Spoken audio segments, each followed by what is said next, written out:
Hello, Global Theater. My name is Gerry Fialka. Today is January 13, 2026.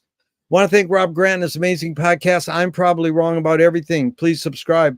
Also want to thank James Joyce for introducing me to today's guest, Aidan McGloin. Where are you calling from, Aidan? Redlands, California. First question is, what is the best thing for a human being? I just say discovering the autonomy to figure out what you want and how to get it. You know, that kind of idea that you can think for yourself and you use that to think for yourself, and you use that to open yourself up to whatever it is that you want to do and whatever you desire to do. Really good. What's your favorite form of information, how it comes into you? I mean, I think books are the best way to do it. When it comes to online stuff and newspapers, that's good, but that's only for, stuff day by day. You know, it's called the rough draft of history because it's not refined yet. And when you get to a book, that's when it's really refined and people can really present the arguments well and interpret everything and look at everything with hindsight. Did you become a reader, one, because your parents told you to, two, they did it as an example, or three, on your own? They did it as an example, and my mom was very keen on reading to me growing up as a child, and reading to me in the womb, reading to me when I was a kid, and then after that, promoting me having books, making sure there were bookcases, making sure that there were books to read, taking me to the library. So it was very intentional. And I wouldn't say that they told me to do it, but they kind of did it for me and introduced me to it and gave me the exposure I need to develop that passion on my own. Beautiful. Why do you think humans collect or gather information? I think that's how we kind of move forward, and that's how different tribes and systems have survived, is through learning more things and through that overcoming whatever obstacles are in front of us. There's this biological idea I remember hearing about how the youth are rebellious so that they can try out new fruits, try out new means of living, try out new means of innovating. And it's a biological imperative that the youth have, because if they get damaged, they have a healthier immune system. And so they can survive it if there's a mistake that's being made. And if they mess up, if they break a bone, then, it doesn't matter. And I think it's the same thing with information. We've done so much through advancing technology and progress where we know the exact chemicals that give us what we need to survive and grow and become big and strong, and the hydraulic systems that we have, the way that we have irrigation systems, that's all gained through knowledge. And knowledge is just something that we can use as a tool to help each other and to help ourselves. Is this need or want to collect information more innate or more invented? Both. I think that it can definitely be both. I think that things that are invented are things that we have the capacity to invent. All invention comes from an innate desire to innovate. Do thoughts create emotions? Yeah, I think that they're intertwined. I think we have this feedback loop in our bodies where we think of people or we think of things and then we start crying and then we cry and then we think of the person again. Or we think of the person, we smile and we laugh. Every memory is a thought. And so every memory that you have that makes you happy, that makes you sad, is an emotion that's caused by that. So definitely.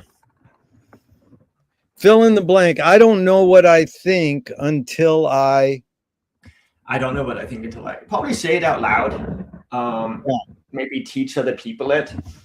There's something I was told when I was a teen, which is that you don't know something until you're able to teach it to another person. And I think that's it. When you are able to put it so concisely that another person can understand what you mean, it allows you to understand it yourself. Dude, that I've never had that, because McGloin says that I don't know what I think until I say it. And Joan Didion says I don't know what I think until I write it. Yeah. Can humans think without language?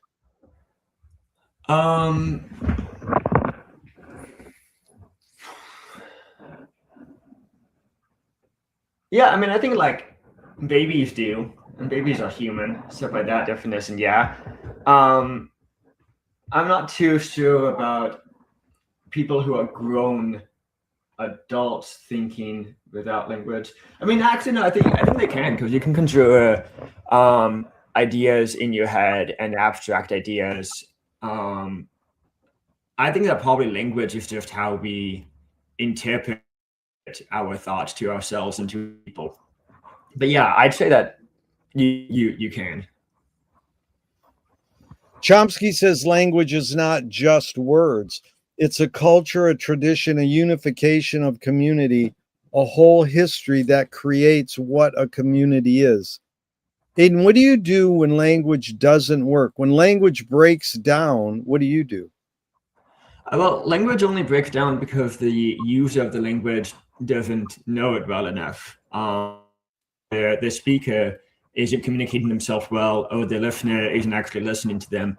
So the question is, what's my role in that situation? And if I'm the speaker, I think that's where the use of rhetoric kind of comes in.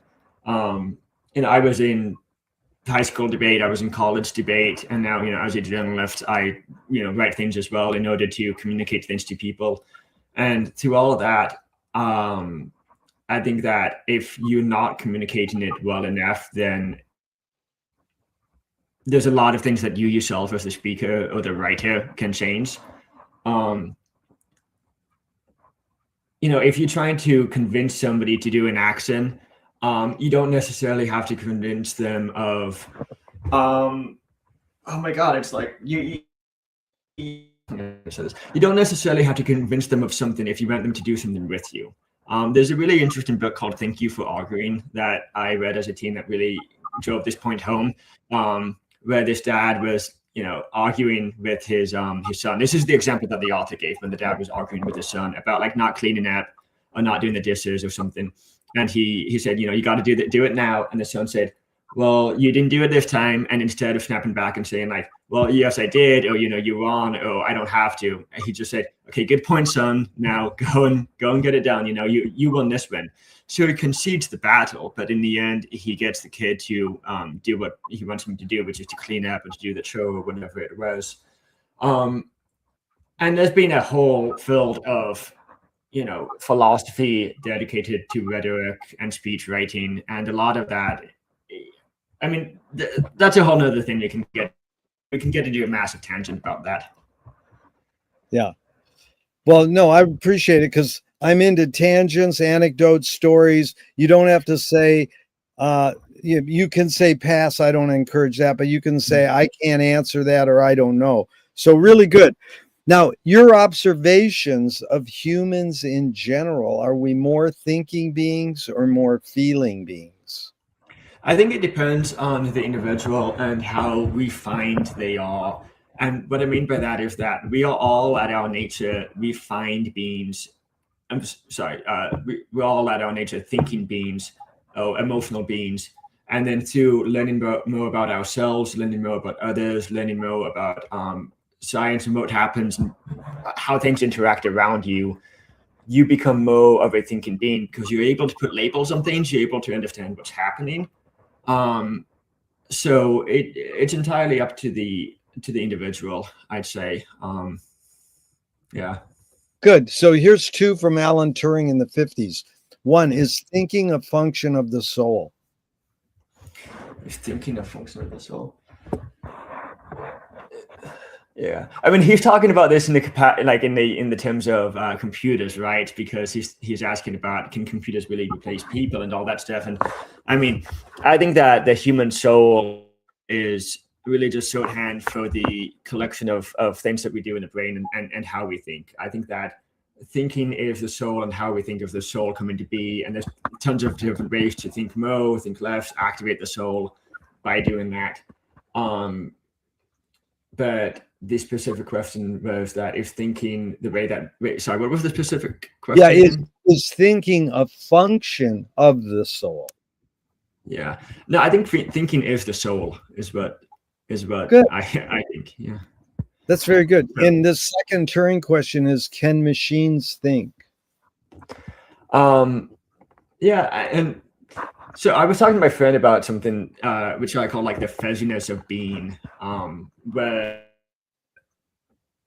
and this is Wittgenstein. I think Wittgenstein did a really good thing breaking down these kinds of questions, where he says that every word we have is just like a kind of a fuzzy description of something that exists, and it's not correct. Yeah. It's not a full-on correct explanation of what the thing is. It's never a perfect definition, and every individual has different meanings to that own word because we all have our own fuzzy understanding of language and everything. And so, I'm sorry, man. Can you ask the question again? Going off on this tangent. What's the question? No, that's good. Can machines think?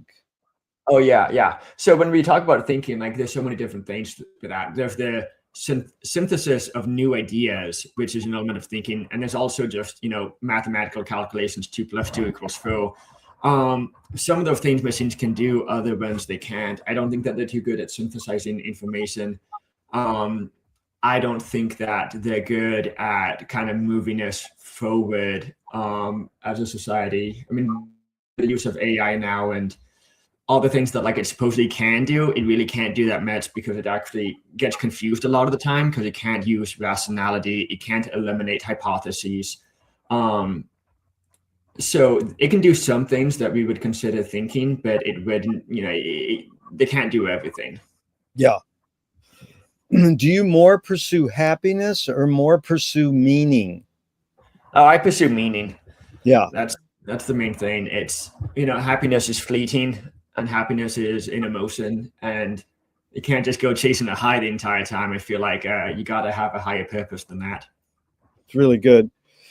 Does the brain more detect consciousness or create it? Like, is consciousness there bubbling away and we're more so detecting it or more so creating it? Creating. I'd say the brain is what creates consciousness, but it's one of those things. But I can't say if it's one or the other. Yeah. No, a lot of these early questions is it more this or more that? And this one woman said the word more doesn't function in your question because it's always both and it depends. But I appreciate it. They're just prompts. In other words, you don't have to answer the questions. They're just prompts to get us to talking. What's faster, speed of light or speed of thought? Oh man. Yeah, I'll pass on that one. Okay. The poet Audre Lorde said, you can't dismantle the master's house using the master's tools. Yvonne Rainer, her colleague, said, oh, you can if you expose the tools. What new tool do you suggest? And it doesn't have to be tangible. What new?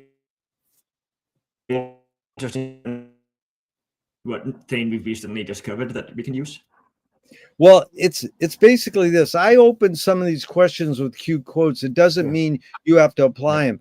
What I'm really asking there is, what tool do you most gravitate towards? If you want to apply the word new, that's good. And if you want to apply the concept of dismantling the master's house, that's good too. I think I'd go back to the tool of self-discovery that I said at the beginning.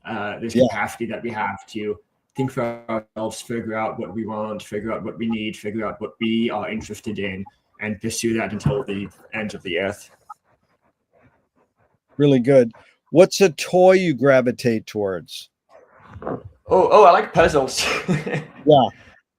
Puzzles are pretty good. Give me a good 1,000-piece. You can just focus, lock in on it. Cool. What do you worry about when you go to bed at night?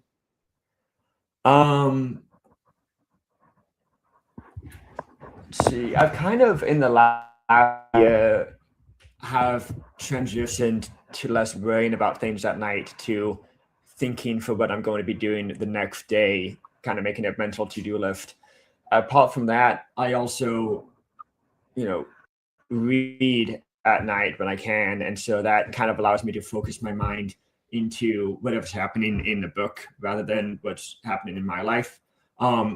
There's a really good book called Flow by Mihaly Csikszentmihalyi, who was a Austro-Hungarian, yes, great philosopher. But he kind of wrote in that book about how if our mind is not focused on a problem, it enters a state of entropy where we begin planning for the worst case situation. And I think he says something in there about how that was really important during the the times where we had lots of things to do and lots of things to do with our hands to make sure that our safety was prepared for, that we were prepared for emergencies and for bear attacks and whatever wild animal attacks there may be in the during the origins of the species. But now it's just we into this state of entropy when we have nothing else to do. And that's what I think was affecting me in the past when I went to bed, and affects a lot of people, is their mind enters that state of entropy. And then they're just thinking about all these different things. And there's a way to subvert that by just focusing on a specific problem, which in my case is understanding the books that I try to read. Yeah. So you're saying he implies that you can take advantage when you go into this entropy state and be productive. I think it's a negative thing.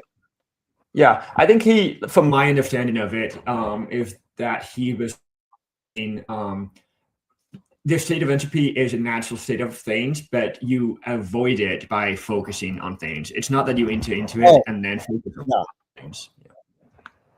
So you avoid it by being focused on a book or whatever, something else. Yeah, exactly. Yeah. And a lot of people, I think, there's people out there who watch TV until they fall asleep, or they're on social media until they fall asleep. And it's the same thing of, let me pay attention to this thing so that my mind's routed and I don't enter the state of entropy and anxiety. Yeah. McGloin learned from Ezra Pound, the poet, that artists are the antenna of the race. They're broadcasting and detecting the hidden psychic effects of our inventions, so we might learn how to cope with what we don't like about our inventions. So I asked you the question Marshall probed his whole career. Why do we ignore the hidden psychic effects of our inventions, even though the artists are broadcasting them to us? I think it's like the same reason why we avoid so many other things, which might be lack of interest, lack of understanding. Maybe we weren't introduced to it properly. I feel like we have a natural barrier of resistance to learning new things.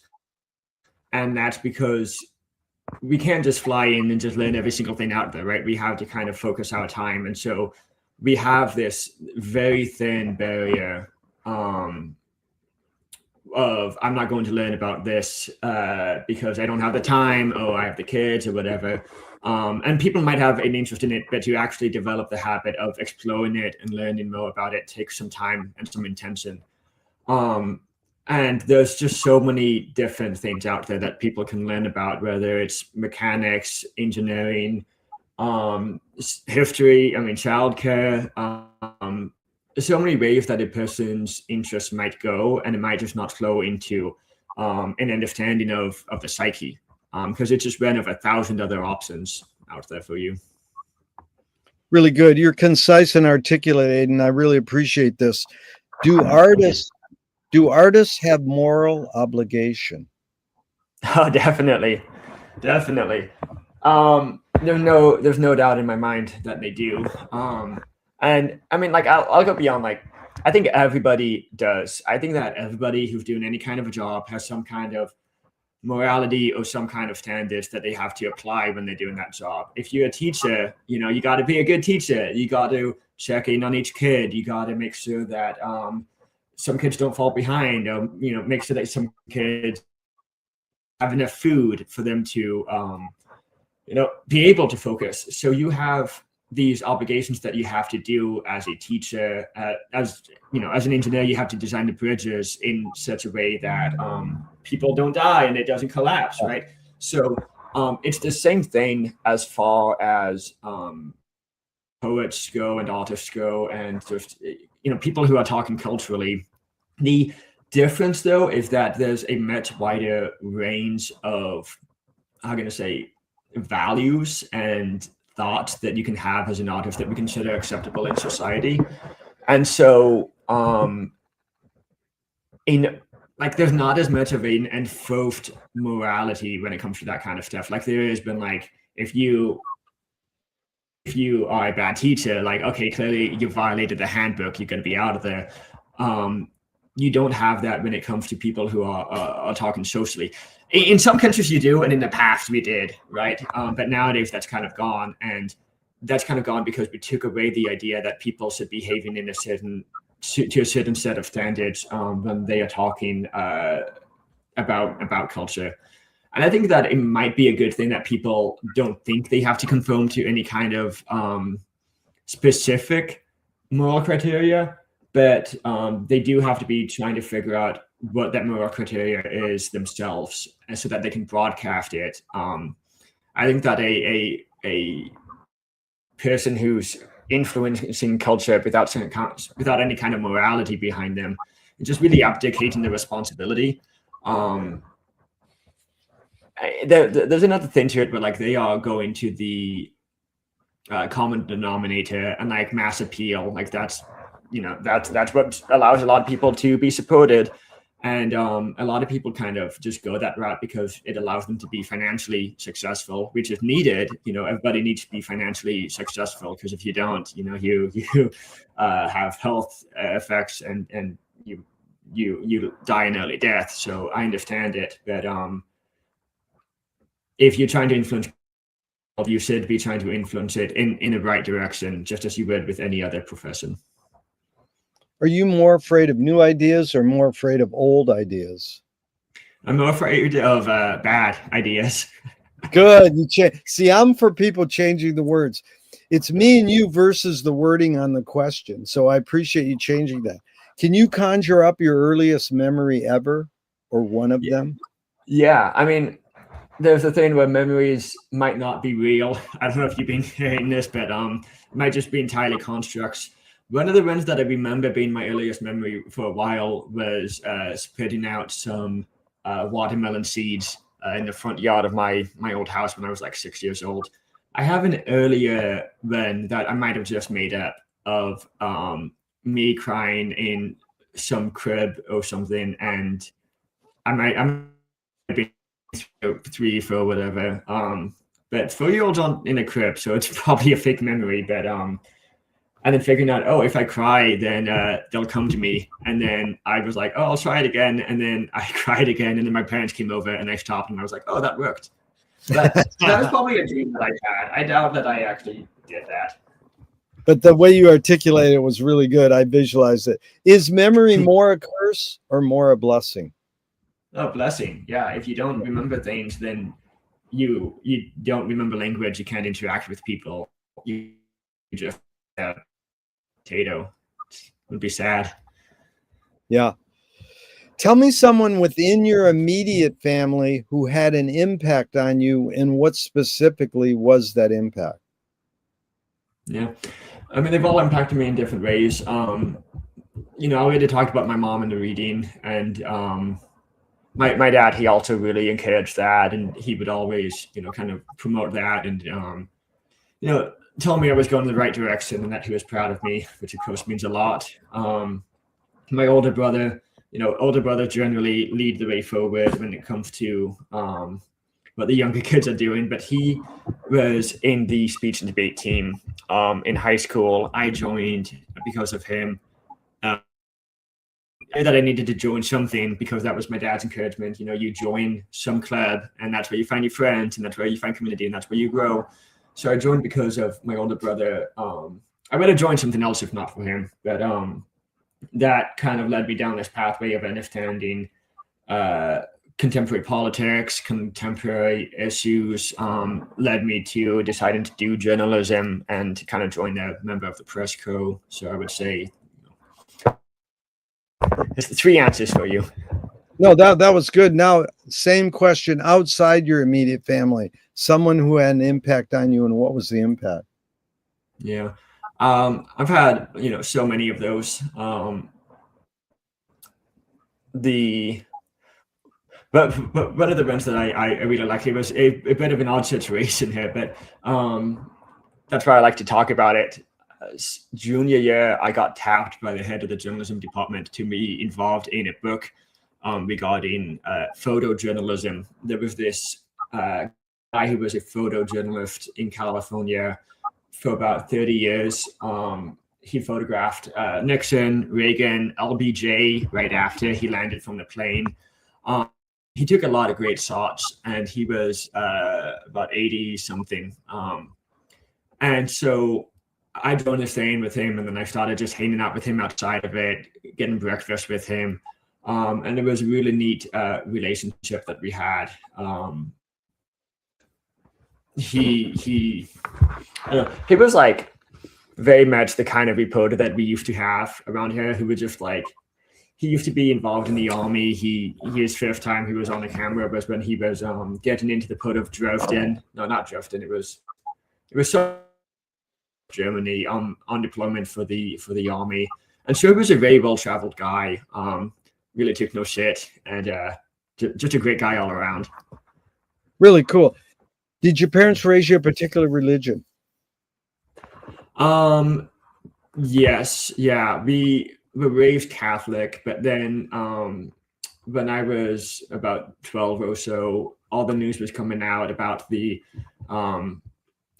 cover-ups in the Catholic Church. And so between that and the priests that my family really liked and loved moving away, we stopped attending.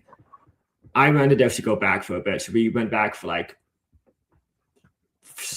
we took a year-long break or something. I made sure to go back myself, and then I was going until I went to college. And in college, it was just the church there. I just didn't like it all. I didn't really sympathize with the other people who were there, and then I continued to grow out of it. Do you pray? No. If God exists, what would you like God to say to you after you die?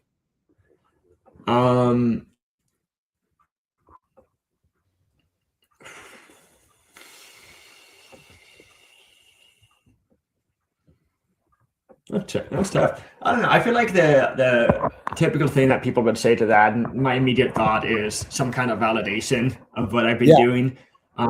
Because people, I feel like, generally want validation. We all want to make sure that we've been leading our lives right, because it's so difficult to think about the types of choices that you have to make on a regular basis and the decisions you have to make and how you balance your life. It's really difficult to do that. And nobody has full faith in the decisions that they're making. Everybody's worried about having made the wrong decisions. And I think that's a natural thing. And that's what my mind immediately goes to, is some kind of idea of, you've done right, you've lived a good life. It's amazing, because most people say that you did a good job. And you said, I think that most people would say that. So you really, you're a comprehensivist. It's really good. I like you. So do evil people exist, or does the evil use people as a vehicle? No, I think that we should move beyond good and evil. And to do that specifically by using Occam's razor. There's so much incompetence out there. And what people normally do that's considered evil is just them being incompetent. There's some bit of people moving forward despite incompetence. I mean, incompetency can be selective, right? You can be very competent in one thing and very incompetent in another thing. And when that happens, you might, know how to run something very well and have no moral clarity. And that's kind of where the evil exists. I was thinking just now about Adolf Eichmann and Hannah Arendt and how she wrote about the banality of evil. Evil isn't something where someone with intense malice goes out and does stuff. It's where someone just follows orders because they don't care and they think that they can just delegate their authority. Like I was just saying earlier, people want some kind of validation, and people can be given that validation for doing terrible things. But yeah, I think you can use Occam's razor a lot of the time, and you can look at the insulation that a lot of people have from the choices that they make. Well, the hidden question really is, how do you advise someone to deal with an enemy? And I'll set it up. Alan Watts says, if you acknowledge your enemy, you empower them. Coppola stole from the mob and the samurai. Keep your friends close and your enemies closer. JFK said, forgive your enemy, but don't forget their name. And Fellini says, I need an enemy. So it's a lot of thoughts. A basic question is, how do you advise someone to deal with an enemy? But first, how would you respond to Alan Watts? If you acknowledge your enemy, you empower them. Was he the guy? Was he the DNA guy? Alan Watts is the British dude who died in the 70s. So he brought Eastern philosophy to America. And so he's still very popular on radio mainly. And you can see him on YouTube. He wrote a bunch of books, but it's basically he took Eastern philosophy and gave it to Americans in a kind of stand-up comedian way. Yeah. He's sort of like a stand-up philosopher, but he's good. I mean, you should definitely listen to him. But I mean, it's basically, it's kind of stupid, but I just am curious how you would respond. If you acknowledge your enemy, you empower them. Yeah. I think you kind of do, right? I mean, when someone is trying to, I'm gonna say this. Okay, so an enemy is a social relationship, and every social relationship has its cues and its habits and its traditions and its customs and everything like that, and those vary among different cultures. So if someone were to insult you or do that kind of stuff, try to make an enemy out of you, and then you respond in a similar way, and you acknowledge them as the enemy, then you are engaging in that back and forth, and that back and forth can further, how can I say that? It sends a receipt to that person that you understand where you are now, and you will be responding likewise, and then that allows them to kind of fortify. So I see where he's coming from with that, because it's a subversion of what's expected. I think it's also a lot of what Lincoln was doing. I just finished reading that really good book on Lincoln, Doris Kearns Goodwin's A Team of Rivals. And she focuses a lot on how Lincoln does not actually acknowledge his enemies.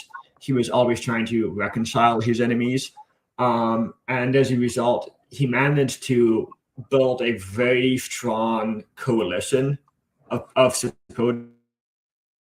A lot of them from former enemies, just completely outmaneuver everybody else. There's the scenes that he had with McClellan, the Supreme Commander of the Grand Army of the Republic, and McClellan would ignore Lincoln. He would leave Lincoln waiting for hours, not acknowledge him. There's one time Lincoln was waiting for him for 3 hours, and Lincoln came in, looked at Lincoln, went upstairs to his bedroom, didn't say hi. And McClellan was very much an enemy of Lincoln. And Lincoln never really acknowledged that or made any kind of reprisal. I think he probably should have. I think he should have demoted McClellan a lot sooner. But that was kind of his strategy of handling people. Yeah, it's good, because we had some younger kids, 18 years old, come into the weight group for a while. And one of them did judo, and they taught me a great lesson. They said, the great warriors, fighters, don't even fight the fight. They know how to weasel out of the fight itself. So that's like, but people often say to the Alan Watts, if you don't acknowledge your enemy, you empower him. If you do acknowledge him, you empower him. So it's all about degrees and context. But really, a little deeper is like, what do we do about it? So Nassim Taleb said games were created to give non-heroes the illusion of winning. In real life, we don't know who wins or loses, but we can tell who a hero is. And Gregory Bateson says if the criminal gets caught, does he go, whoa, my criminal skills weren't up to snuff? Or does he go, I did something morally and socially wrong? So the basic question is, does punishment work? Man, I mean, this is something that I need to study up a lot more on, because I know some of like the very basic arguments for and against it. You know, Foucault writes about how punishment is only a way in which the authority shows its disapproval of certain acts, and it's never been intended to be reform. You know, we didn't really have true reform and rehabilitation movements in jails until the 1850s, something like that.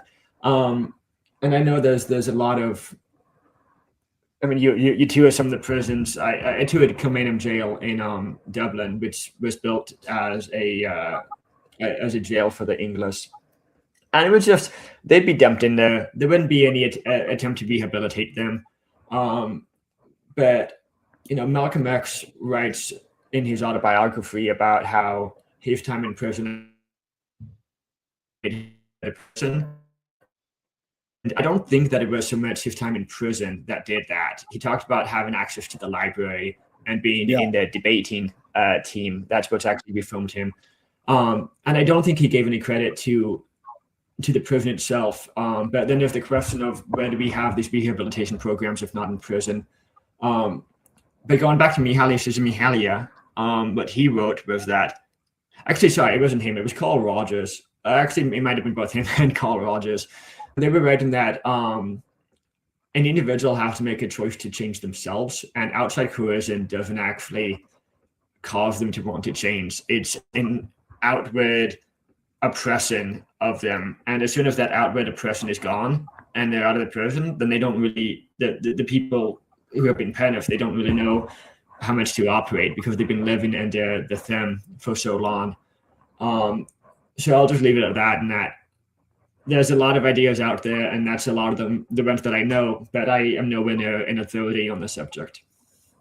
Yeah, no, it's really good, because growing up, I watched a movie on TV once called Birdman of Alcatraz, and it was Burt Lancaster in jail, and he learned how to raise the birds through the jail window, and it showed to me it doesn't matter where you are, you can be a productive human being, you know, like back to your main thing, even if you're in jail. James Joyce said he was the first projectionist in Dublin 100 years ago in Volta Cinema. He basically checked out. He said, this is stupid. Why should I go inside a building and see a movie of a tree when I can go outside and see a real tree? Years later, William Faulkner said, sometimes the best fiction is more true than journalism. Why do we have to recreate things in order to get them? Why do we have to go to a theatrical play of people acting out life? Why don't we just live life? Yeah. I think it's access to that kind of life, right? If we were to, you know, we don't have access right now to be a pirate. Piracy's dead and gone. The golden age of piracy was 200 years ago. But we can watch a movie about it, and we can be told about that. So it expands our consciousness to times far back, and it sends us places that we otherwise wouldn't be able to be at. I mean, you can watch a film now. I know what so many landmarks look like from films and from pictures that I would have never known because I can't travel all over the world, and I can't see everything, and I can't talk with all these people. So it's a packaging of the world so that we can have greater access to it. That's what I would say. I'd also say, though, Joyce, from what I understand, what he was doing with Volta Cinema was he would only play Italian films, which were very posh, very pretentious. And so nobody was watching those because they said, come on, man, like, I don't understand this at all. And so he didn't really understand his audience, and that's kind of why he quit. Yeah.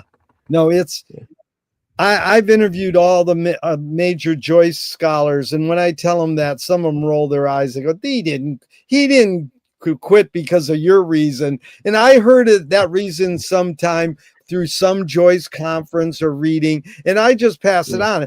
Because what's the difference if you live something through a book? What's the difference of living it through a book or a movie or a theatrical play? So, but I do like the Faulkner quote, especially in your profession of being a journalist, because he's saying sometimes the best fiction is more true than journalism. And I'm curious, before we get into Joyce, just a couple other questions on your background is. Where was your tipping point to pursue journalism as your calling? I mean, your brother goes in the debate club. You learn those skills, but where did you go? Would you study in high school and college to get you to be a journalist? Yeah. And where was your tipping point?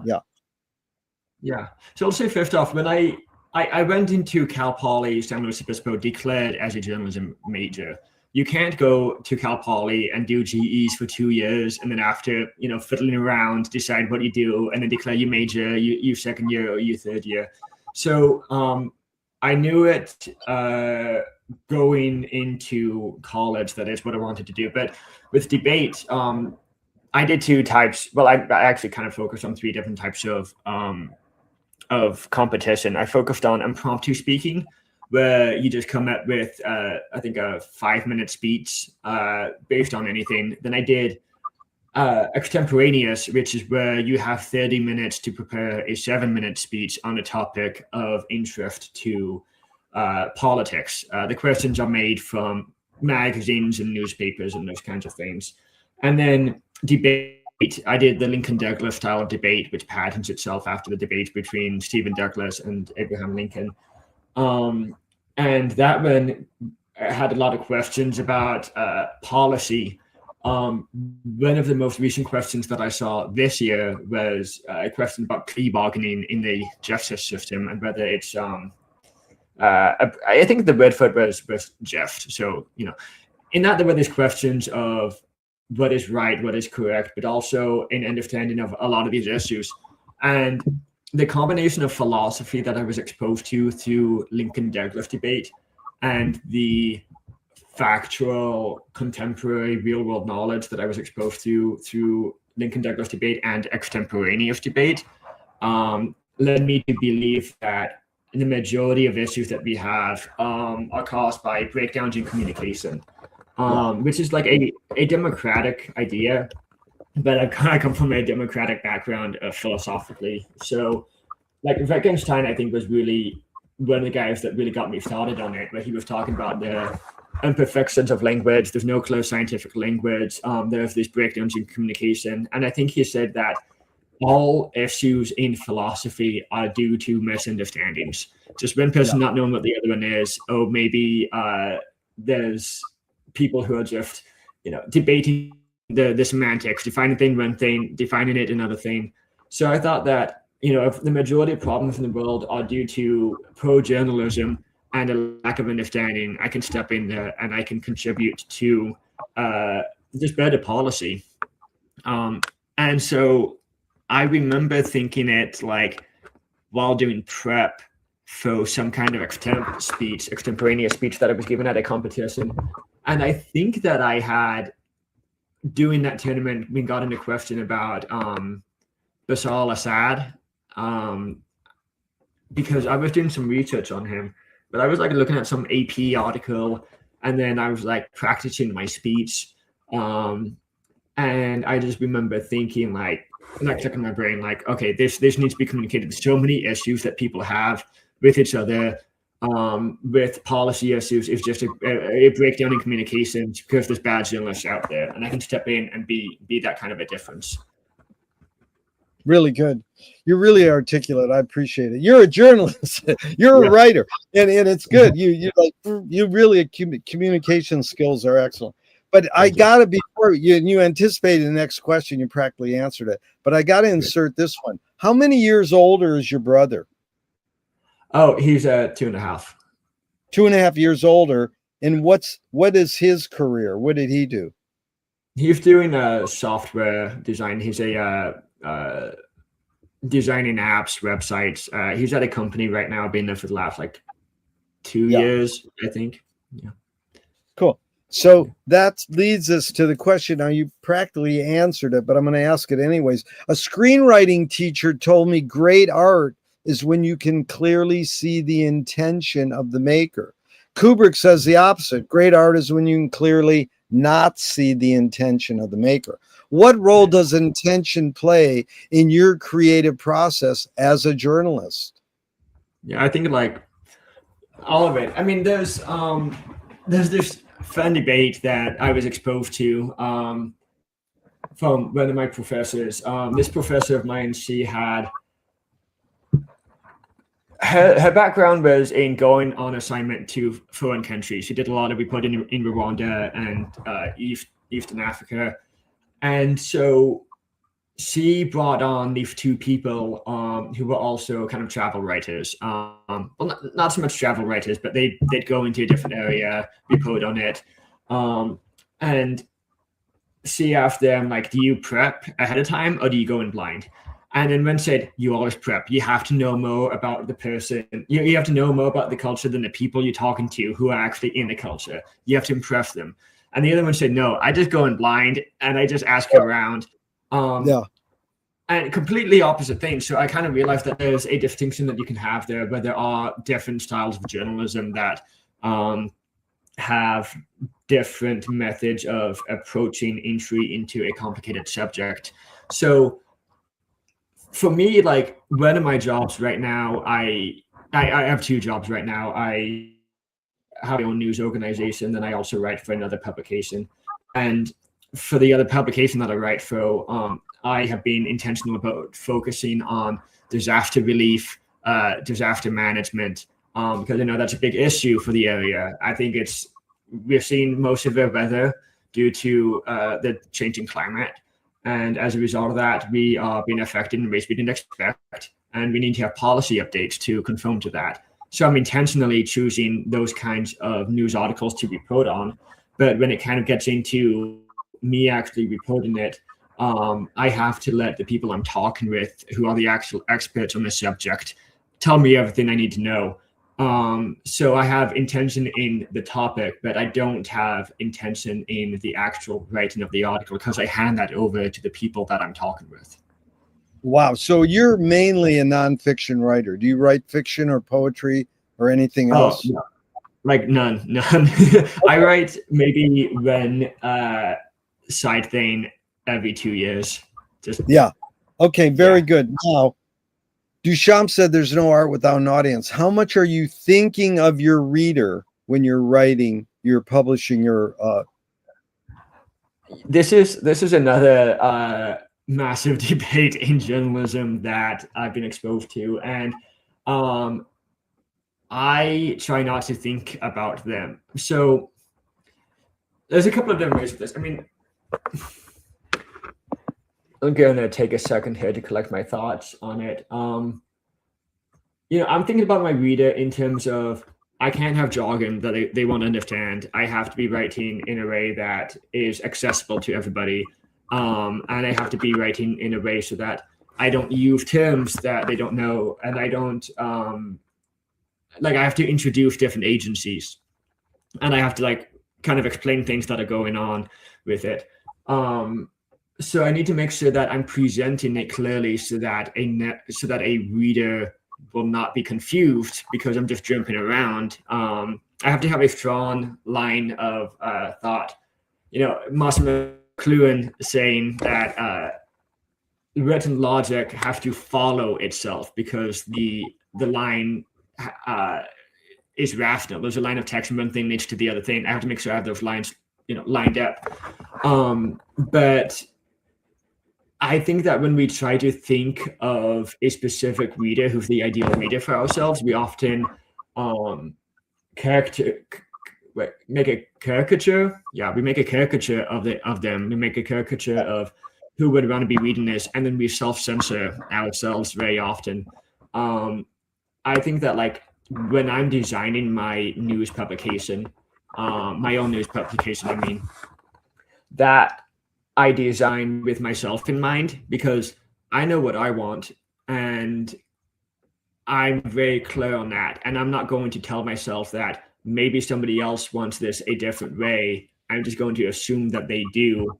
You know, the one thing that I do know is myself and how I think. And so if I build something that works for me, then I know it works for at least somebody, as opposed to doing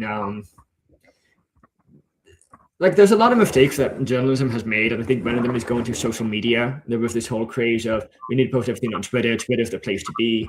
And everybody went to the news immediately. People went to the news like ASAP, and some people do, but there's other people who don't. Some people want the news to be well written, and the sooner they can get it, then the better it is. But we fell into this terrible hole just making content for Twitter and social media companies, which deprived our own newsrooms of value. And now Twitter is kind of dead and gone, and the newsrooms are emaciated as a result of that. And that all comes from this idea that readers wanted it a certain way, and the newsrooms were going to do it that way. So I think there's a lot of mistakes that can be made when you try to do something for a certain caricature of a reader that you have in your mind. Really well summarized. Two asides really quick. In Inland Empire Law Weekly, this is a hard copy newspaper and an online presence, or what format is it on? So it's going to be print. I've been building out the plans for that for a while now. Right now it's web only. I use email as a delivery mechanism. Every week there's an email published and sent to the subscribers' email addresses. The links out to every other article that I publish that Sunday morning. So I publish everything within 1 hour on Sunday morning so that people can just sit down and then read that, as opposed to, dropping one article a day and then being swamped trying to get all that out. So I've been making plans to have a print edition. One of the main things is making sure that I have the costs covered. It's about $1 per copy between the printing costs and then the syndication costs that I'm adding on top of it.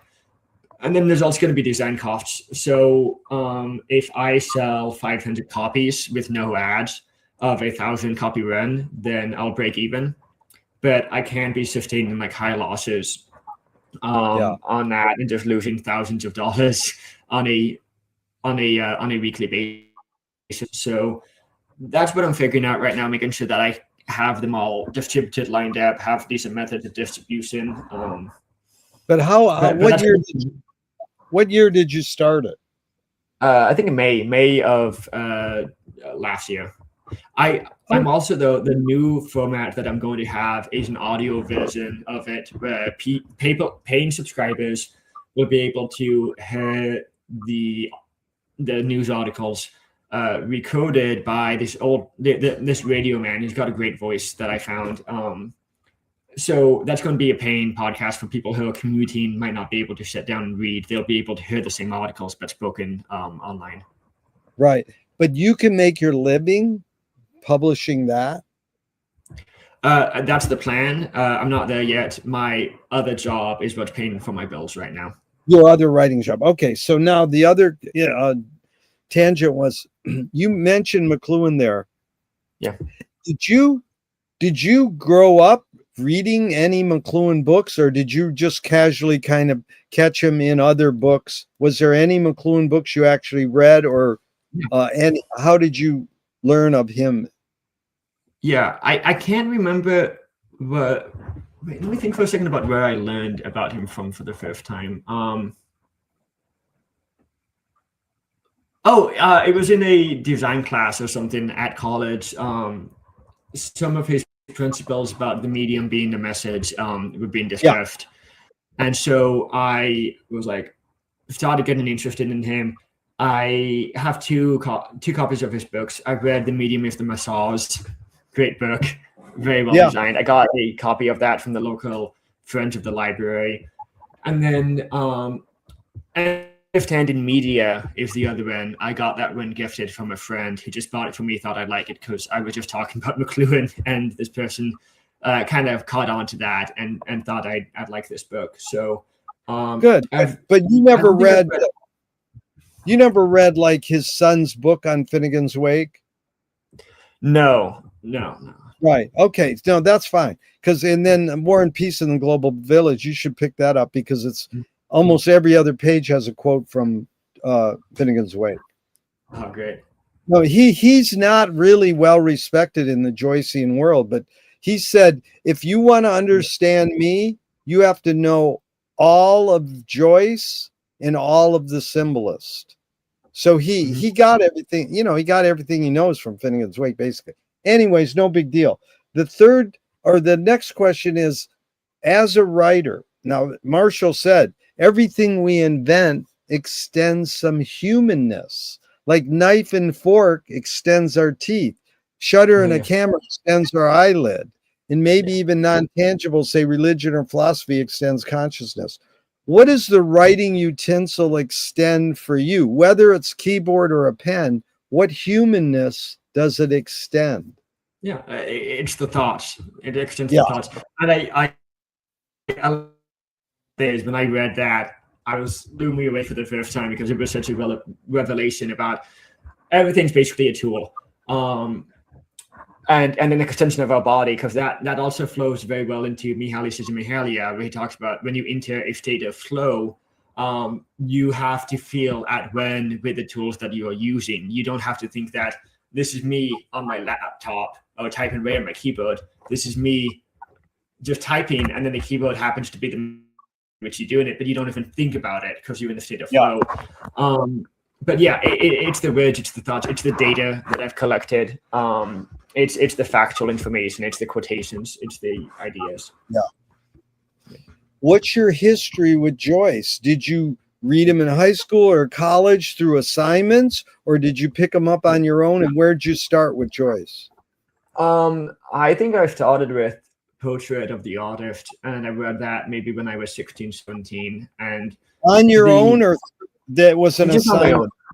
Yeah, just on my own. I had an interest in Joyce because my family is Irish. I think when I was a kid, we went up and lived with my grandmother for one time, and I was looking at all the books on the bookshelf there, and she had a couple of Joyce novels.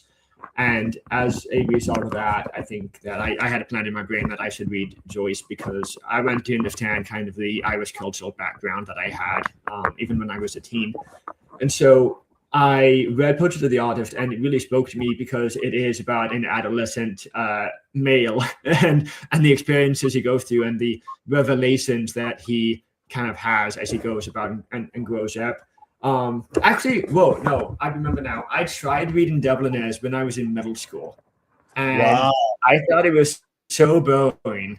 I was falling asleep. I brought a copy to school. I was reading it in like open reading time or whatever after I finished my work, and I was like kind of falling asleep. And my friends were like, "What the hell are you reading?" And I was like trying to explain to them, and I didn't actually register anything that was happening in Dubliners at that time. I read Dubliners again recently last year for the book club that I lead. I lead the Wild Irish Readers Book Club, which meets every Wednesday at a pub here in Redlands to discuss different books. We have a different book every month that's of Irish literature. So we read Dubliners last year, and it stuck with me a lot more. But I knew when I was like young that I wanted to read Ulysses. There was a copy of it, the third copy of it in the 1978 whatever edition that was the paperback edition, and I was like, I want to read this, and I picked it up, and then I opened it up, and I saw some gobbledygook that I did not understand, and I thought, wow, this is incredible.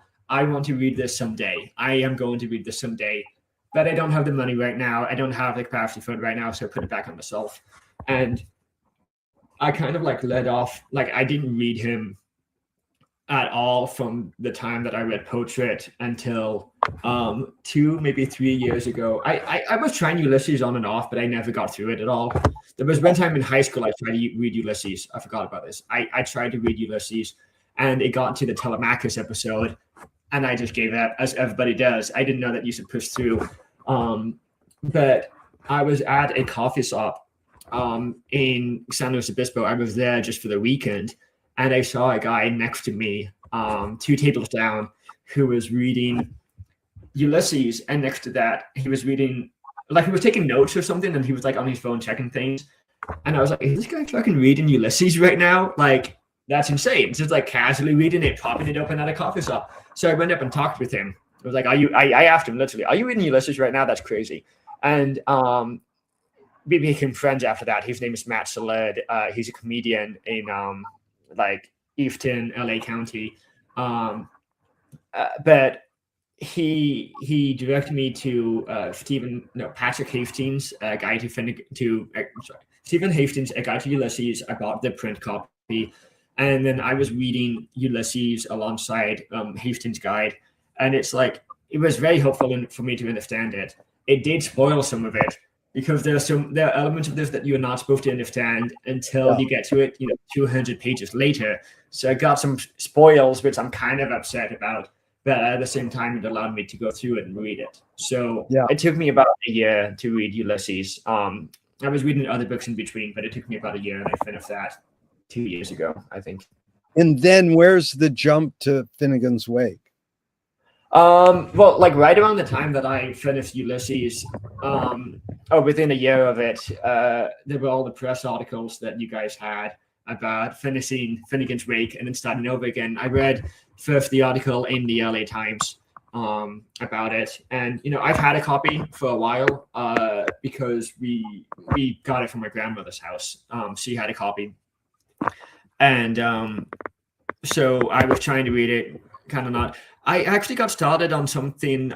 There's a really great podcast out there called Wake, a cold reading of Finnegan's Wake, and so I would listen to that, and then I would be reading the book, and then if I was going around and being mobile, I would be on my phone, and I was reading it on Finnegan's Web, I think it is, the web where you click on a word, and then it shows you the meanings of the word.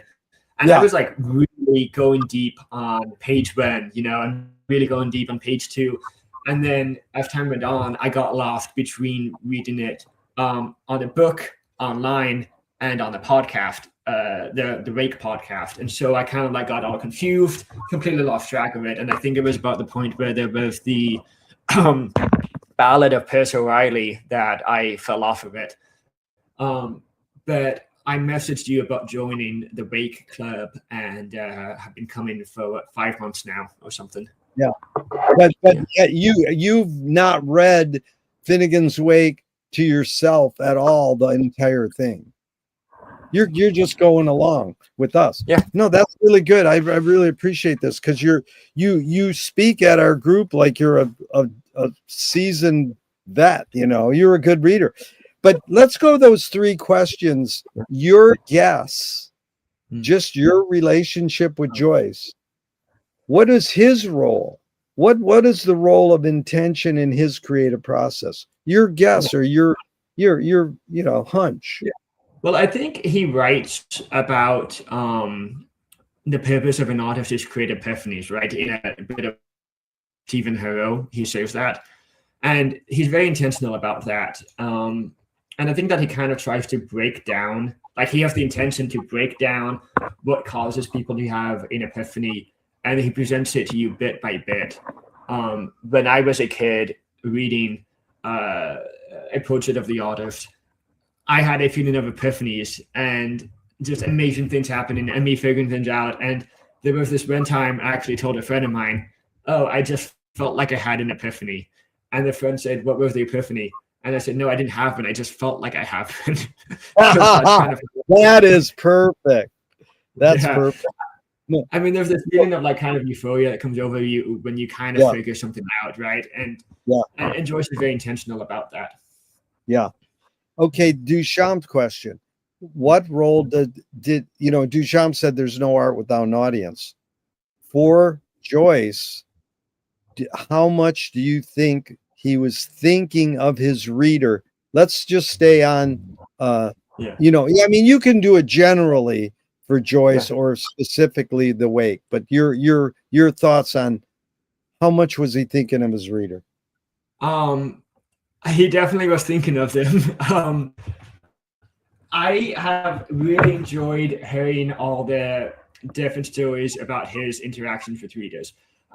Dubliners, for example, has been published in a nationalist newspaper, and he knew that they wouldn't want to publish the things he was saying in Two Gallants about these two miscreants who are going around stealing money from people. He wrote it anyway, and then they said, we're not going to run this anymore, right? And so they just canceled the entire contract. He lost his money. So he was thinking of the reader, but he said, I have a high responsibility here, and that responsibility is to show Ireland a mirror. And if it doesn't like it, then it's the mayor's problem, you know? But later on, the difficulties with publishing it. Do you know about the fire? Tell me. So he found a book publisher for Dubliners, and there's the bit in Ivy Day in the committee room where they're talking negatively about the king. Under the terrible, backwards censorship laws that England had at the time, that was not printable. It was libel against the king. And so the printer saw it and said, I'm not going to print this. More than that, I'm going to burn every single thing we have here. And so he starts throwing all the manuscripts in the fire. Joyce writes about how he was able to, like through, quote, deft of hand, slip in, grab a manuscript, and then escape with it. And that was the only manuscript that he had. The other one got lost or stolen or something. He had given his last one over to this publishing house. They were throwing it in the fire, and he ran in and he grabbed it. So even in that case, he was saying, you know, I don't care about the reader, and I don't care about, you know, the negative ramifications of me writing this. I don't care about it going print. I've made something. I wanted to be out there. And then eventually he goes to, you know, Shakespeare and Company and Sylvia Beach, right? And then she publishes it. And, you know, it's really the effect of so many people who were advocating for Joyce that Joyce became so popular is what I kind of realized through the advocacy of Beach and so many others. But there's another great story here that I love that you might love as well.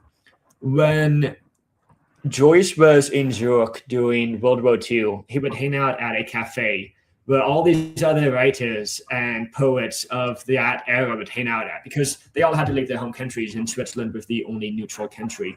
And so I was reading the memoir of Stefan Zweig, an incredible Austrian author that I really encourage anybody to read him, because he was also really good at incorporating psychology. He was known as the master of the psychological novel. But Joyce would be sitting at his cafe working on drafts of Ulysses. Zweig would just go over and just kind of talk with him, and then they would like figure out the exact, like the best word. Actually, it might have been Finnegan's Wake. I don't remember if it was Finnegan's Wake. Oh, Ulysses. Do you know which one it would be if it was during World War II? And you mean in Trieste he's writing? No, where is he? Zurich, during World War Zurich. II. Okay, sorry. And spell the guy's name. I'm not hearing his first and last name. Stefan, Stefan. Yeah. Stefan.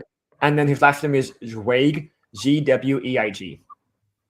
Okay. Yeah, no, I don't know this. Go ahead. Tell me. So he's kind of palling up with Stefan. Yeah. And figuring out which words to use. You know, Joyce loves using his words that have 10 different meanings in 6 different languages.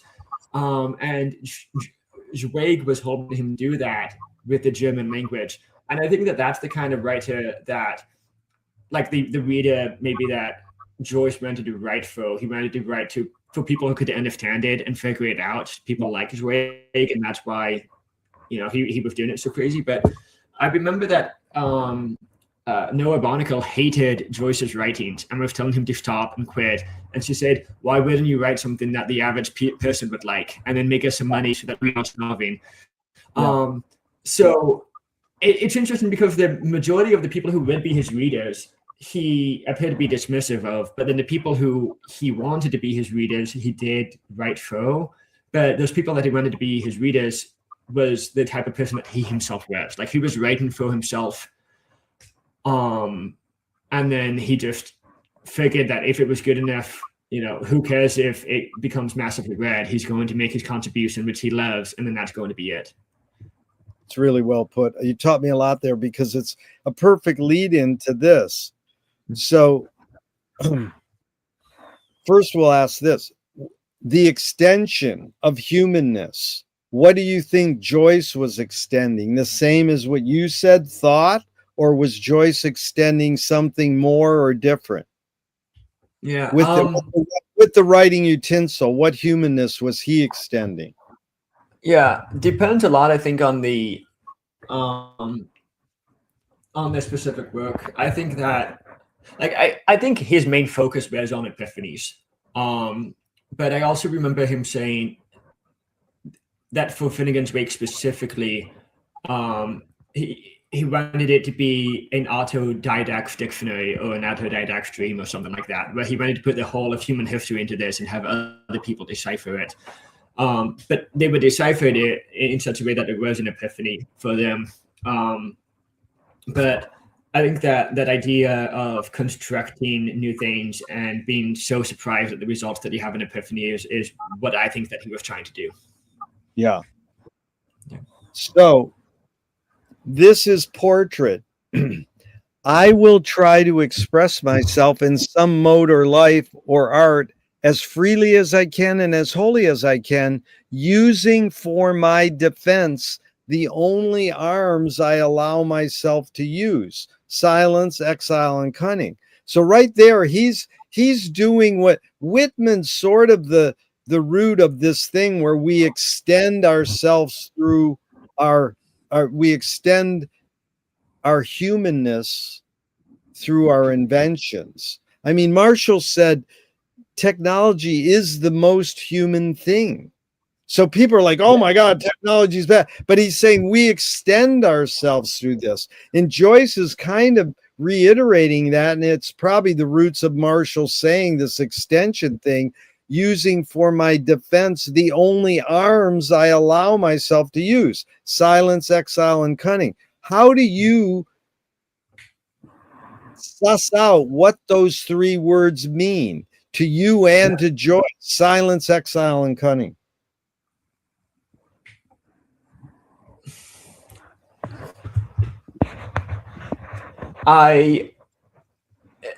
So his whole writing style is very fascinating, because he felt to write Ulysses that he had to leave the country, but the entire point of Ulysses was to be an accurate depiction of Dublin, right? He said that he wanted it to be so that someone could make an accurate map of Dublin at the time as Ulysses was printed, just based on Ulysses alone.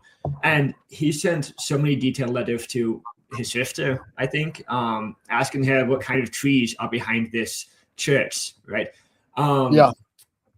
So it's fascinating, and I don't fully understand it. I don't really fully understand what his whole issue was. I feel like it's typical for authors to remove themselves from the environment for a while, because they probably take in a lot when they're in it, and then they need to go out and have some solitude to write. And a lot of the writers during the time of the 1920s, 1910s, they would have country homes. I mean, the whole thing of having a country home and a city home was really popular back then for the people that could afford it, and even for those that couldn't. Upton Sinclair was impoverished, and what he would do is he would take his whole family out of the city, and they would get a cabin in a terrible place where it's just a slum, but that would be where he would run to write. But that's what I think Joyce is talking about when he's saying silence, exile, and cunning. He's not going to talk to any more people from Dublin. He's going to exile himself from the area. The cunningness is I mean, I'm not too sure what he's really saying there, but I think it's an expression of how you have to remove yourself from a society to actually write about it well enough. Which, I mean, it's a very confusing thing, because I think when you are in an environment, you understand a lot more than when you're out of it. But the issue with that is there's always so many contradictions that you find about when you write about an environment, and then you remain in the environment because you fact check yourself and you find out that you were wrong, and it causes a lot of doubt to come out. So I don't know if that's what he's talking about, but that's just my thoughts on that. No, that's a good. But what's the word cunning apply? Because you covered silence, don't talk, exile, but did you cover what is cunning? Did you hear about what he used to do with Hemingway when they were drunk in Paris? No, tell me. So Joyce would get drunk, belligerent. He would start a fight with somebody, and he would run behind Ernest Hemingway and say, "Knock him out, Ernest." And, what's your source on that one? Is that Ellman? I can try and find it for you. Okay, whatever. But that's great. Yeah. And so, how would Ernest process it? Yeah, he'd fight the person who was drunk in a fighter, so he loved it. But that seems to be the kind of cunningness that Joyce would do, is that he'd be provocative, and then he would kind of disappear. He would throw a punch, and then he would like faint away. At the same time, though, like the dude, I'm gonna say this, I don't feel like he was actually that cunning. I mean, I think he might just be like, saying that just to say it in that case, which, okay, George never says anything just to say it. But I don't think he was like that cunning of a guy. I feel like he was very, very intelligent guy, but I don't think he ever did anything that was cunning. And I could be wrong on that, but just no actions of his come to mind. Yeah. But how are you defining cunning when you say that part, that last part? Yeah. What's another couple words you're meaning? What is cunning? Like a smart fox, right? He's trying to use his wits to mislead people, misdirect people, get something he wants from them. I was talking earlier about the thingy for arguing about how people you can win an argument even if you concede to lose the argument, because in the end you might get the person to do what you want them to do, and that's what cunningness is. It's fainting away. It's funny because I think it's Blake says, if the fool persists in his folly, he becomes wise. So it's sort of like, I think what you were saying a little earlier too there was some philosopher said, we live our life walking forward, but in order to understand it, you got to walk backwards. And that removal is called fasting. You fast from something. To do without it is how you figure out how it's affecting you. So if everybody said, okay, we're all going to not use our cell phone for one day, literally said it, we're going to consciously fast. And then the next day, everybody said, okay, what was the results? And I lectured to some art kids, students once, and, there were 40 of them. And this was many years ago. And I said, so everybody in here has a cell phone, right? And they all go, yeah. And one raised her hand and says, I don't. I goes, well, what happened? Why not? She goes, oh, I lost mine. And everybody laughs. And then I goes, well, how long you been without it? And she goes, a week. And I goes, well, that's a good example. How does it make you feel? She goes, I have clarity. Yeah. And I mean, that was a perfect example of a thinking human being figuring out. Now, that was a forced fast. She didn't fast from her cell phone on her own choice. It was forced because she lost it, but she knew she was going to get it back. And so that's one other thing is McGloin saying he knew how to observe American culture because he was one step removed. He was a Canadian. So he's one step and he could observe it. So, he got to, he went to Cambridge to learn new criticism, and they turned him on to the Wake. And then he gets his first job in America in St. Louis, and he can't get through to his kids, his students, teaching them poetry, Eliot and Pound. So he says, well, let's study comic books and advertising. And so he got over on them. And then he wrote Mechanical Bride. So it's like he learned that from the symbolist who got it from Poe, which is called Effects Precede Causes. But let's go into this, Aidan. This is a stupid question, but I'm just curious because you are really an outstanding member of our group, and we've had so many people in 30 years. But most of the more outstanding know-it-alls have studied the wake. So this is amazing. Somehow you've learned how to do the deep dive into 20 years of our Finnegan's Wake group was just going, well, this word means this and this word means that. So what? Like you, Barry, there's a few, there's been a few over the years. Well, how does it interconnect with the whole phenomenon of what's going on in these 600? It's not just an inventory of, what these words may mean. It's much deeper if you can do the interconnecting, the pattern recognition to get the comprehensive awareness, the big picture. So it's a stupid question, but I'm curious.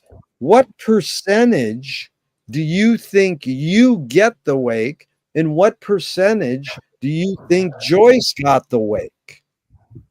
So based on the pages that I'm reading now, it's one of those things. I don't know what I don't know, so I can't say.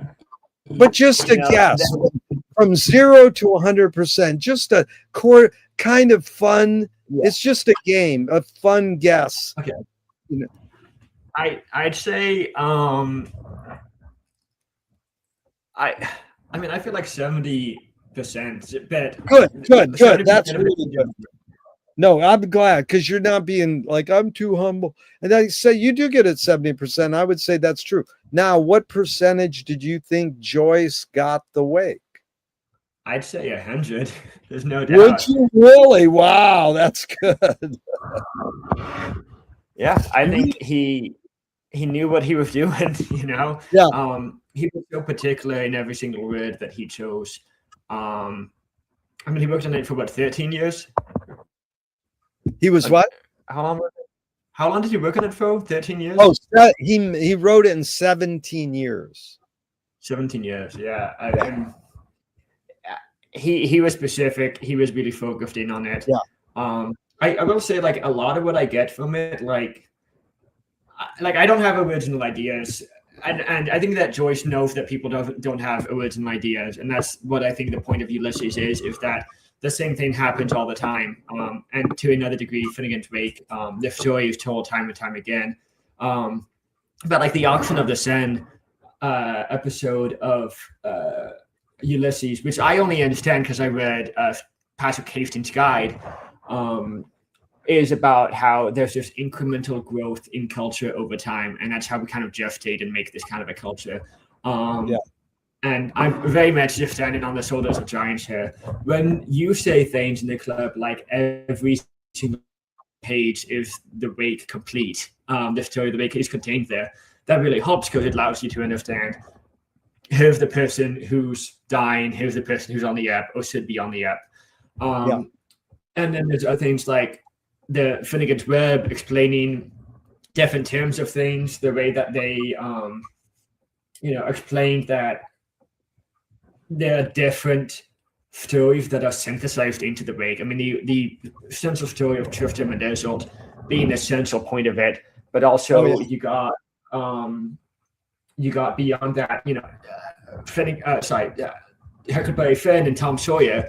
So I'm just looking for Huckleberry Finn throughout it, and if there's something that relates to that plot, then I'm like, there's that, and then that really helps me understand things. Yeah, that it's heavy. Dante, Tristram Shandy, Vico. It's endless. American movies, man. There's an American movie that's in the wake. That's all Black people doing the Bible from 1930, and it's specifically quoted in the wake. Like, I mean, you can read into it, but it's pretty heavy. Tell me the name of the author on the Ulysses guide you use again. I'm missing that. Patrick Oh, Hastings. yeah. How do you spell the last name? Like the Battle of Hastings. Oh, Hasting. Yeah. Yeah. Okay. Okay, It's thanks. really good. Yeah. Good. So let's do one more, and then maybe we can plan a part 2 and really go deeper into Joyce, because I'm curious, just to ask of an aside really quick. You've used online information to help you guide you through the wake. Have you read any other books on the wake specifically that, like, No. have you read Richard Ellman at all, his biography of Joyce? I said that I want to, because I also just saw that there's a new biography of the Ellman biography. Oh, yeah. I know that. Yeah, I want to, but I haven't yet. I've got about 5 more books on Joyce that I haven't read yet, including My Brother's Keeper by Stanislav Joyce that I would really like to read. But no. But you don't have one. You've never read one book on the wake specifically. Like no. John Bishop, not John Bishop or Campbell, nothing. Amazing. But you don't really have a desire to, or you may eventually. I do. I really want to. Right now, though, I read a book for my book club each month, and then right now the other book that I'm reading is a biography of Sermon and Grant, and then I have a lot of other books that I'm reading. Right. I'm not saying you should, but I'm still amazed that you've never read. And I mean, because there's some amazing books. Like, I mean, one is Sam Sloat's book. He spent 30 years. How James Joyce wrote Finnegan's Wake. I mean, what a pretentious title. But Sam's probably, I think, one of the 5 greatest Wakeans ever. He's amazing.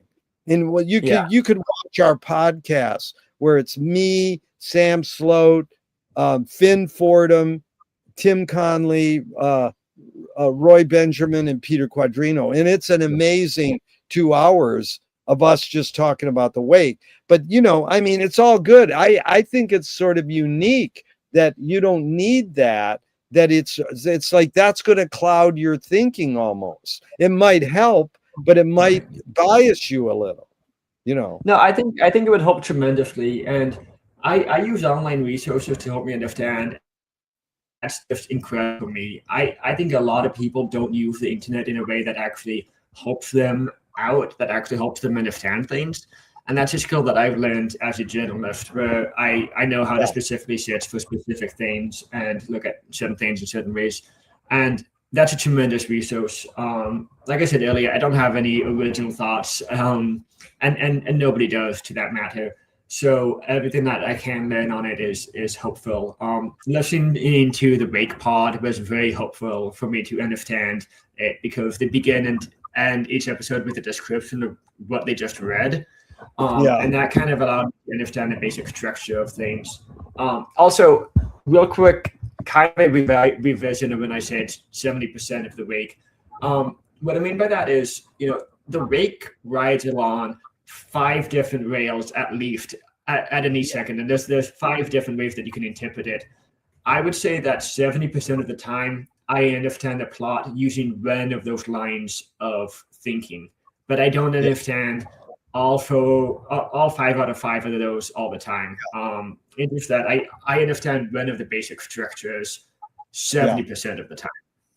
Yeah, that's interesting. 2 things is some of these people are trying to be humble or whatever, and they go 20%. I was like, if you're reading Finnegan's Wake in a Finnegan's Wake reading club, you're already getting it 70 to 80%, because that's what he wanted people to read it as a group out loud and change the reading experience from an eye experience to an ear experience.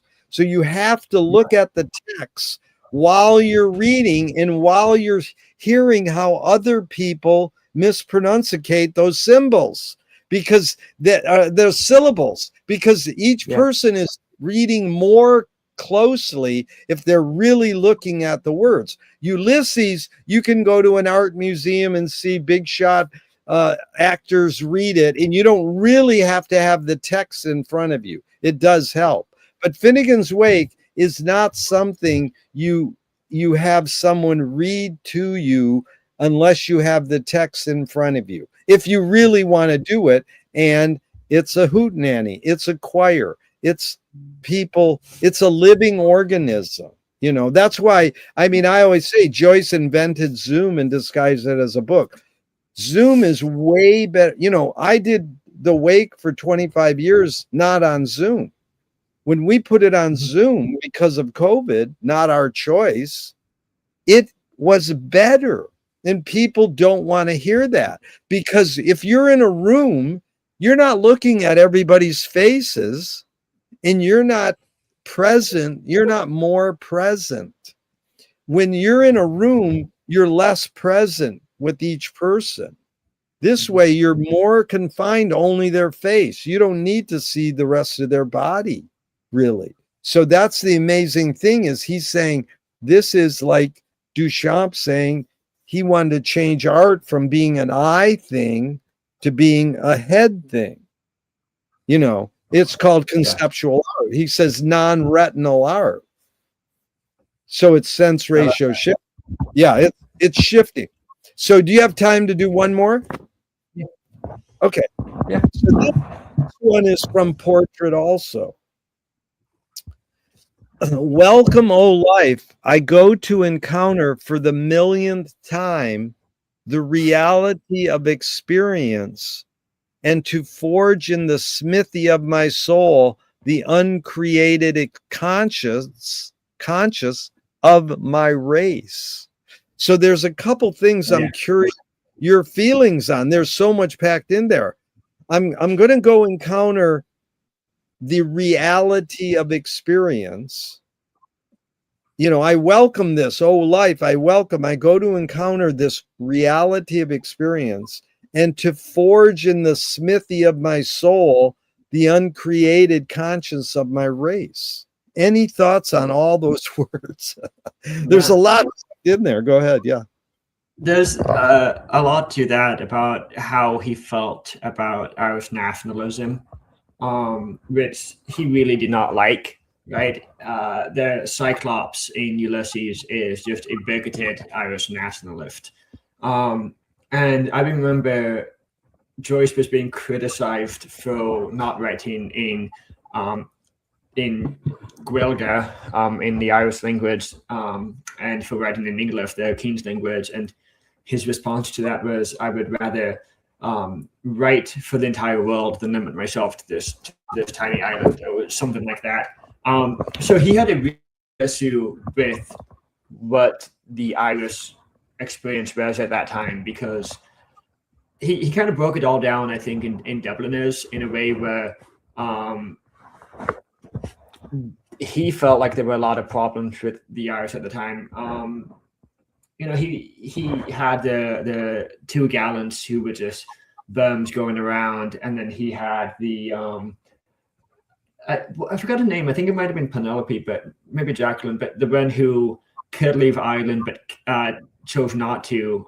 She promised her mother that she'd stay and look after the kids. And he talks about the plight of so many women where they have to stay home and they have to take care of the kids, and there's a result that they don't leave, and they have this longing to get out of there, and people are just leaving Ireland in droves. He talks in Ulysses about a man cannot serve two masters, but then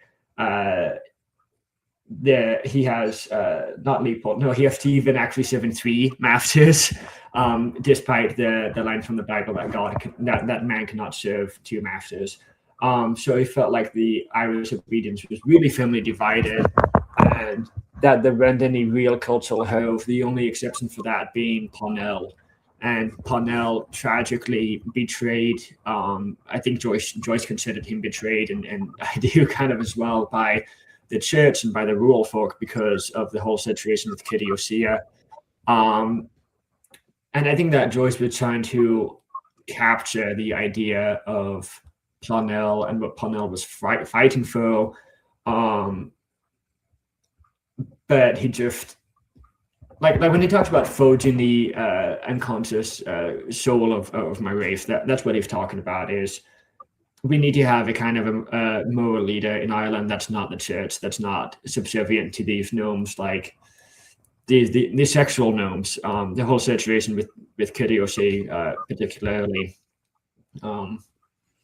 Which, I mean, it would have been a really sad time to be, because he was writing it after the Easter Rising, right, in which all the actual leaders and the other cultural icons were killed in the at Kilmainham. So that's what it seems like he's talking about. It's a promise that he's making to himself that he's going to kind of do something and left what the Irish culture from the lowly place that he thought it was. And of course, that was very problematic. A lot of people hated him for that. And like I said, the nationalist newspaper that was printing these stories pulled them because they thought that it was so hateful to the Irish. When we were Dubliners for my book club, we had members who were complaining about how Joyce just hates Ireland and he hates the Irish, and he left to Trieste because he couldn't stand them at all. And I think the situation is a lot more complicated like that. Than just that. And say also, there's the whole speech in the National Library about Hamlet, and Stephen Dedalus' contention in that is that Shakespeare, he has some convoluted thing, like Shakespeare is actually the ghost, but Shakespeare is also Hamlet himself, and Beck Milligan makes fun of him for it. But his whole point there was that we are fathers to anything that we create and nurture. That men specifically, I think, are fathers to anything that we create and nurture, and that the ghost of Hamlet's father was giving Hamlet a mission, and Joyce kind of felt that same mission called to him to be a kind of a guiding force, to be given instruction, to be a ghost telling all of Ireland to wake up, Finnegan. Yeah, it's amazing what you said, because it really evoked a couple things. In Portrait, I think he says, it's a curious thing how your mind is super saturated with the religion in which you say you disbelieve. Mm-hmm. So that is this cliche we can talk about in part 2, is you create what you resist. And Bob Goldthwait, the comedian, said, you are what you hate. So it's just like Buñuel and Zappa both, want to diss the church, the Catholic Church, and God and all that. But it makes up for most of their work. That's all they're obsessed with it. So what you resist persists, and it's almost back to Alan Watts. If you acknowledge your enemy, you empower them. Yeah, whatever you hate, it's going to be, unless you let go of it. And then the other one, So let me just ask you one bonus question, because this, if you don't mind, because you brought the word experience came up, and 2 words that you've also said in our time together here is understanding and relationship. So that's really what McGloin is all about. When they ask him, will there ever be silence? He said, things don't exist on their own. They exist in relationship. So I'm curious, how do you process these 2 words from this McGloin quote? Everybody experiences far more than they understand. Yet it is experience rather than understanding that influences behavior.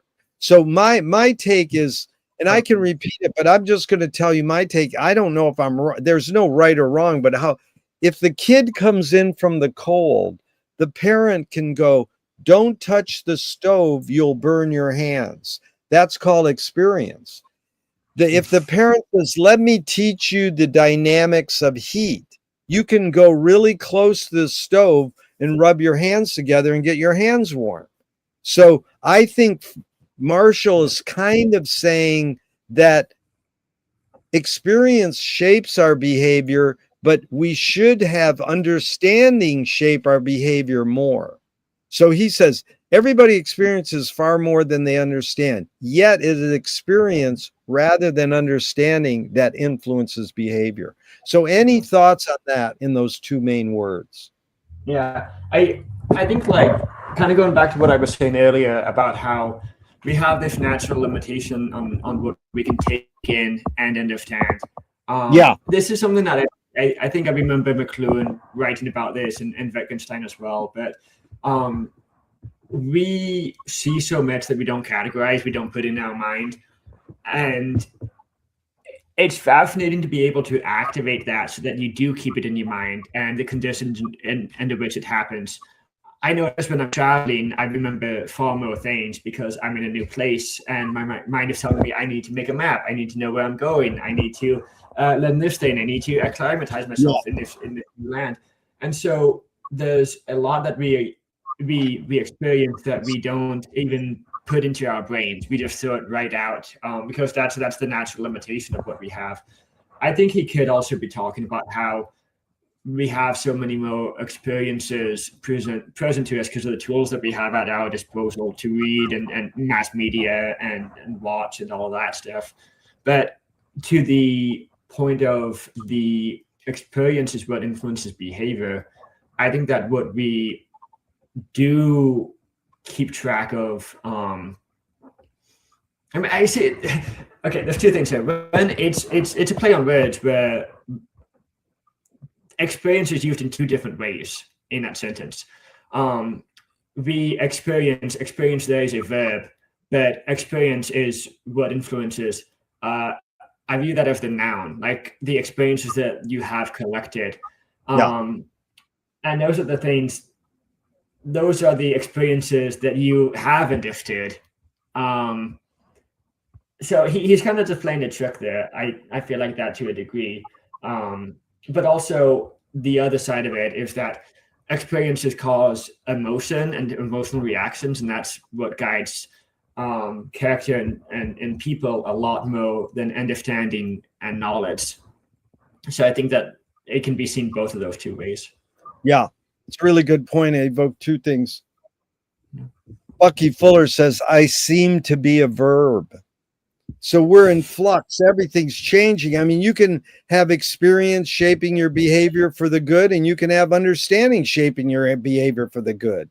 So it's always, a little bit of both, and it depends in its context. It's McGloin's main thing is understanding the environment that the tool creates. It's not the tool. It's the environment that it creates. It's the experience, the behavior, all that. And then T.S. Eliot nailed it. He said, poetry can communicate before it's understood. Oh, yeah. And that's all. I just want to encourage you in closing, come to the Dublin Finnegan's Wake Club once. It's every Tuesday at 11 a.m. Pacific time. And all we do is read. You just go to Sweeney, or you can ask me and I'll send you the link. Send me an email if you want. And it's every Tuesday at 11 a.m. for an hour. We just read the Wake. There's no discussion. Then there's a discussion, but it's not like we do it and break down every word. It's sort of more random and in free for all. But there's some really great people, and there's some people who just wander in. Do you know what Sweeney's Pharmacy is? It's like a tourist. Yeah, but it's sort of like a Joyce tourist trap. But they really have this great. They have a lot of great reading clubs, and I've been blown away. I'm much better at the Wake and loving the Wake because of Sweeney's, because it feels so natural. And Aidan, it's amazing because you see these people in this tiny little store. In the laptop, they walk up to the laptop and they read, and then we're in Ohio and Texas and we read. So it's really an international thing. But you look down the hall and there's the door to Sweeney's, and outside of Sweeney's, it's a glass door. You see Dublin going by. I mean, people are walking by in the street lights. It's like nothing could be more Finnegan's Wake-ish. You know, it's like you're right there. Yeah. It's funny. And it's amazing how these people walk in to just, you know, they're a little literature kind of touristy. And they go, here, you want to read Joyce? And they go, sure. And they don't even know what they're really getting into. And they read it better than all those people who've read it for years, because it's not like everybody who comes to our Wake reading group knows why they are there. So it's more of an innocent, just let people jump in and see what happens, you know?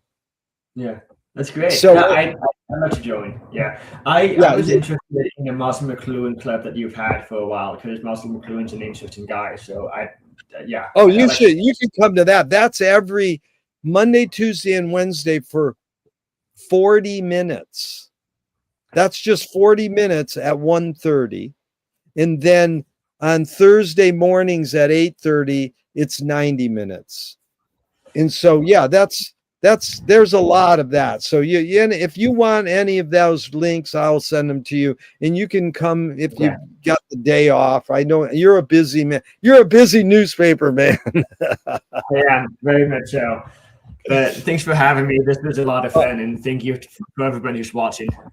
Yeah, well, thank you, Aidan. And I'm going to hit the end broadcast button now, but I hope this never ends and we keep talking forever and ever, especially for part 2. Thank you. Thank you so much. Stop talking again. Thank you.